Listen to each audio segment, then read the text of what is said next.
here in Connecticut. So today is, pardon my French, we're gonna make a beautiful cocktail and a delicious French onion soup. And you guys know what we're gonna start with, so let's get going. We've got a French 75. This is super easy and it's a very pretty cocktail. So in this glass I have, it's no secret, Hendrick's is my favorite gin. I've got 1 ounce of gin, a 1/2 ounce of lemon juice, and a 1/2 ounce of simple syrup. And as you remember, we talked about the simple syrup. That's just 1 part water, 1 part sugar, and you dissolve all the sugar and that gives you your simple syrup. So into the glass we go. And then I'm gonna top this with some sparkling wine. Typically you would use champagne, but this is the quarantine kitchen, so we just use what we have. So I'm using a cava, it's just a sparkling wine. Let me see if I can get this open. Ooh, the most beautiful sound in the world. And then we'll just top that with the sparkling. Watch it bubble over, because I'm greedy like that. All right, guys. Then I just made a little lemon peel and it just sits down in there so pretty and maybe messy, but I know it's gonna be delicious. So cheers.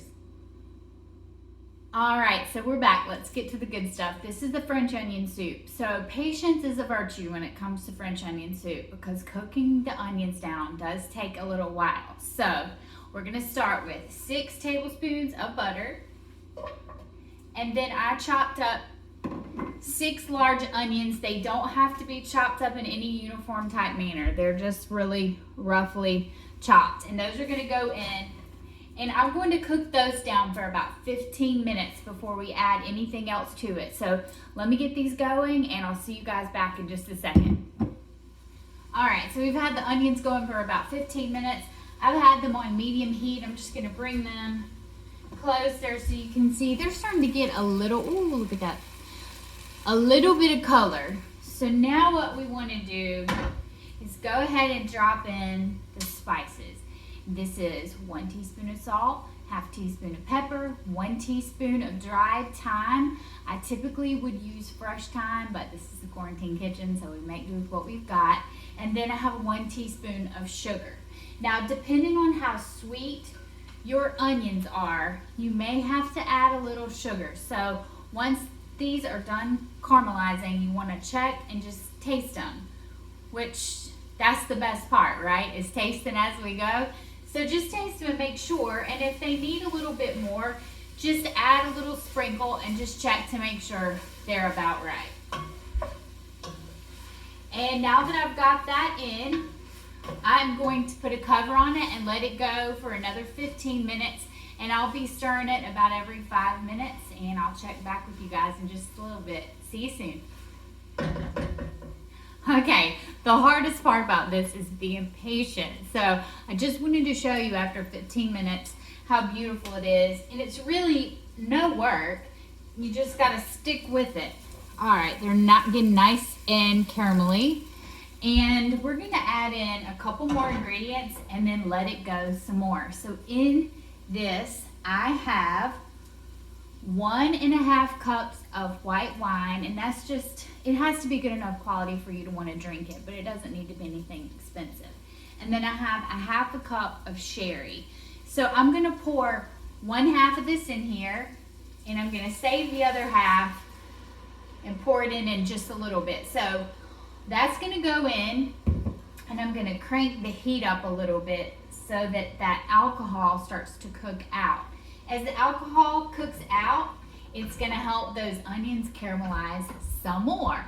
So I'm gonna let this go for probably another 15 minutes or so until that evaporates out, and then I will use the rest of this and do the same thing all over again. So time lapse magic, and I'll see you guys back when all this liquid is gone. And I promise I'm not going to be drinking it. It's going in the soup, promise. Okay, see you guys back in just a second.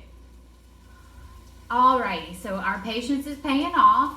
Almost all the liquid is absorbed now. So let me bring this over here and show you. Whoa, hot stuff. See how pretty it smells. Amazing. So now that we have gotten most of the alcohol and liquid cooked off, we're gonna go ahead and dump in the rest of the ingredients and then just let this cook. So I've got 6 cups of beef broth, 2 bay leaves, and I have my secret weapon, blasphemy, if anybody knew what was going in here. It's a broth base, and it's salty and delicious and just savory goodness, and it makes everything taste better. So I have about a half a tablespoon of the beef broth base going in. So I'm gonna put that in now. The 2 bay leaves, and then we're dumping in the broth, and I'm gonna let that cook again for about 30 minutes and let all those flavors sink in, and then I'm gonna give it a taste and see if it's exactly like I want it, and maybe adjust the spices. So I'll let you know how it turns out. I'll be right back. This is probably the best part, the cheesy bread. If you're super cool and you have bowls that are oven safe, go for it. I don't have any. Hint, hint, maybe for my birthday, somebody watching will send me some. But if you don't, and you're also lazy like I am, you're gonna put this on a foil lined pan, and I love a foil lined pan because I can throw it away and not have to scrub. And I just put the cheese on top. So you can use Gouda or provolone or Parmesan or all of the above.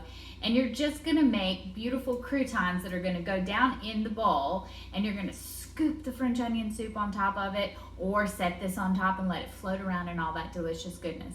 Who cares? It doesn't matter. It's all gonna be delicious. So I'm gonna pop this in the oven at 425 for just a few minutes until the bread starts to toast a little bit and the cheese starts to get a little bubbly. And then we're gonna be about ready to plate this up and enjoy. So I'll see you back in just a second. All right, we're back. Our patience has paid off, and we've got a delicious, rich broth. Oh my God, I wish you could smell it. It smells so good. But I'm gonna let you look at it. Ooh, it's smoking. It's dark and rich and delicious. And I have this beautiful cheese-covered crouton that I'm just gonna float right there on the top of it, and it looks so beautiful. Now that's not to say that as soon as I turn the camera off, I'm not gonna put 3 more of those in there, because what's French onion soup without the cheese covered croutons? So that's it for today. Thank you so much for tuning in to Pardon My French, and I hope you guys enjoyed the recipe, and I hope that you will continue to enjoy the cocktail. So I will see you guys next time.